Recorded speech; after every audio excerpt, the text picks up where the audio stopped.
but I'm not taking any pictures or nothing. So it's just me and you. We're gliding. Man, I know I want to get right into it. What did you learn about Tank the time that you sparred him? It wasn't a learning experience. It's just confirmation. Like, I knew Tank was as good as he is and could do everything that he can do. He's strong, super competitive. He loves this sport. And, he has all of the recipes to be everything that he's been. Explosive, power.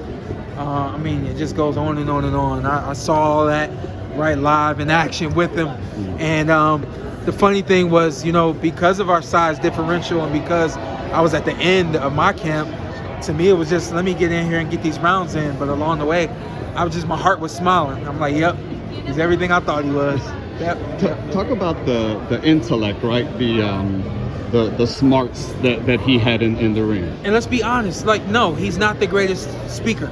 And so you may get it misconstrued that he's not smart, he's not intelligent.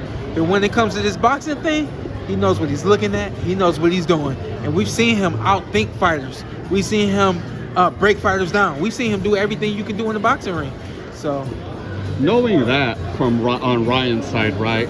How do you combat what's coming? That you got to be a step ahead of Tank, and that's a hard feat because, well, number one, Tank is gonna come out slow. That's just what he does. So two things: you come out fast, but you also expect the best fighter to show up in the ring, and you expect one that's not gonna start slow. But if by chance he starts slow, cool, because I already expected that.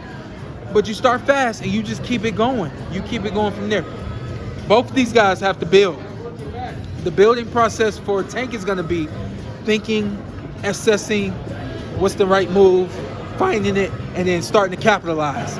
For Ryan, if I was in Ryan's corner, it would be start fast, don't let him get going, watch out for the counter punches, keep it going, keep building, get to that body, break him down from the outside, and let the fight play itself out.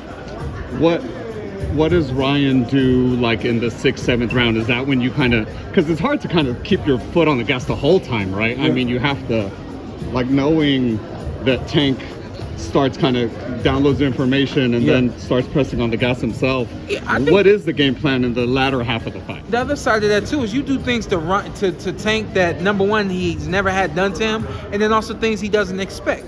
So he doesn't expect you to be physical with him. At some point, get him up on the corner on the ropes and put your forearm in his neck. You know what I mean? Do shit that's, you're gonna get warned for it. After you get warned, then don't do it again.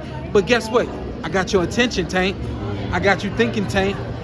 And put him on his heels that way. There's more than one way to skin the cat. You know what I mean?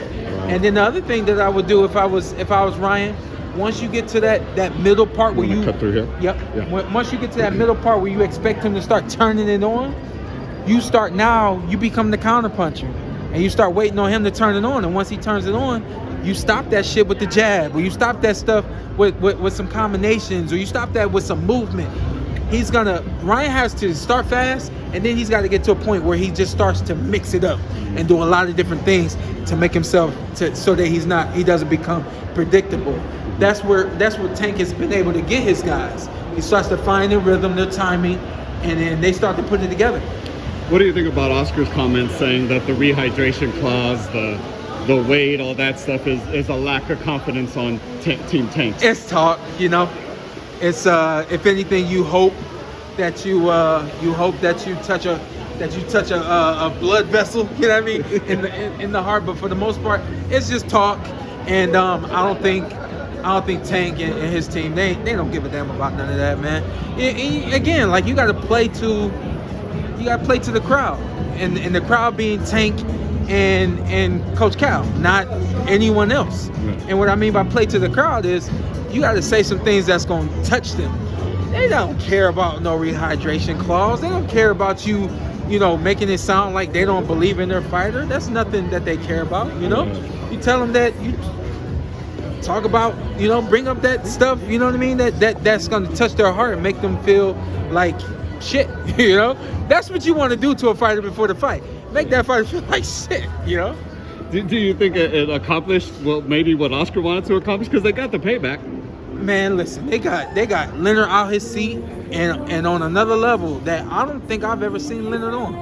And And especially like we had Leonard on the podcast a couple of days ago, and he was quiet. He didn't really talk that much, and so I was like, yeah, I don't think he gonna come back. He came back full force. Gonna be good. Shawn, always a man of the people with the fans. Thank you, brother. Yes, sir. You got it. Is that it? Yeah, that's it. I'll let you do your thing. Thank you so much. I'll see you later. I appreciate Okay. you as Yes, always. sir. I'm just doing a